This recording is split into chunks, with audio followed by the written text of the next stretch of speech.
ये जो ईदी हम दे रहे हैं ये बहुत कम है, लेकिन मैं सिर्फ आपको ये एहसास दिलाना चाहती हूँ, आपको ये ओनरशिप देना चाहती हूँ कि आप मेरा हिस्सा हैं। ईद से पहले हुकूमत ने एक अहम स्कीम का ऐलान किया है जिसका मकसद गरीब और मुस्तहिक अफराद को सीधी फाइनेंशियल मदद देना है। इस स्कीम के तहत 5,000 रुपए तक की रकम दी जा रही है ताकि लोग अपनी बुनियादी जरूरतें पूरी कर सकें और ईद के मौके पर किसी किस्म की परेशानी का सामना न करें। इस प्रोग्राम को खास तौर पर उन लोगों के लिए डिजाइन किया गया है जो महंगाई और बेरोजगारी की वजह से मुश्किल हालात का सामना कर रहे हैं। हुकूमत ने इस बात का ख्याल रखा है कि मदद सीधा उन लोगों तक पहुंचे जो वाकई इसके हकदार हैं। इसलिए एक आसान और ट्रांसपेरेंट सिस्टम इंट्रोड्यूस किया गया है।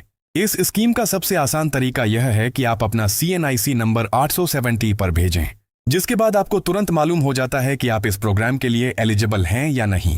अगर आप एलिजिबल होते हैं तो आपको अगले मरहले की तफसीलात भी दी जाती है जहां से आप अपनी रकम हासिल कर सकते हैं। रकम हासिल करने के लिए मुख्तलिफ तरीके मुहैया किए गए हैं जिसमें कैश, सेंटर्स और डिजिटल सिस्टम शामिल हैं ताकि हर शहरी अपनी सहूलत के मुताबिक अपनी पेमेंट ले सके।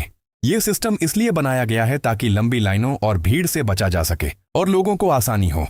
हुकूमत ने इस स्कीम में ट्रांसपेरेंसी को यकीनी बनाने के लिए सख्त कदम उठाए हैं। सिर्फ वही अफराद इस स्कीम का हिस्सा बन सकते हैं जिनका डेटा वेरीफाइड होता है। इसलिए जरूरी है कि आप अपनी मालूमात सही तरीके से दें और किसी भी गलत या झूठी जानकारी से परहेज करें।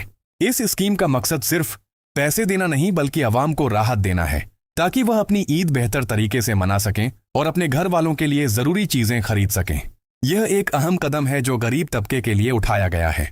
अगर आप इस स्कीम के लिए अप्लाई करना चाहते हैं तो तुरंत अपना CNIC 8070 पर भेजें और अपनी एलिजिबिलिटी चेक करें। अगर आप इसके लिए सिलेक्ट हो जाते हैं तो आप भी इस फाइनेंशियल मदद का फायदा उठा सकते हैं और अपनी ईद को बेहतर बना सकते हैं।